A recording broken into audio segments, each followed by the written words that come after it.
ఈరోజు నేను వచ్చింది పెన్షన్ పండుగ. ప్రతి నెల మొదటి తారీఖున మొన్నటి వరకు అన్నారు, మీరు చూశారు, వాలంటీర్లు పెట్టాం కాబట్టి వాలంటీర్లు ఇచ్చారు.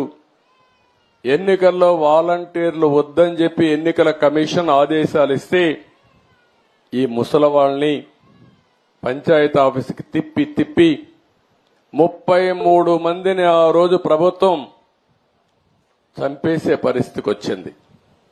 మంచి ఎండలు మే నెలలో ఎండల్లో తిప్పి దిక్కుదెలిని పరిస్థితిలో ఏప్రిల్ మేలో 33 మంది చనిపోయారు. మేము ఆ రోజు పోరాడాం, అయినా కూడా వినలేదు. ఈరోజు గ్రామ సచివాలయం ఉంది, 1,20,000 మంది ఉన్నారు. 1,20,000 మందిని ఉపయోగించుకుంటే 40-50 పెన్షన్లు ఇస్తే అయిపోతాయి. ఈరోజు అందుకనే ఆ పట్టుదలతోనే గ్రామ సచివాలయ సిబ్బందితో ఒకే రోజు రాష్ట్రంలో అందరికీ పెన్షన్ ఇచ్చే కార్యక్రమానికి శ్రీకారం చుట్టాం. ఎందుకు జరగదో చూపించాలని.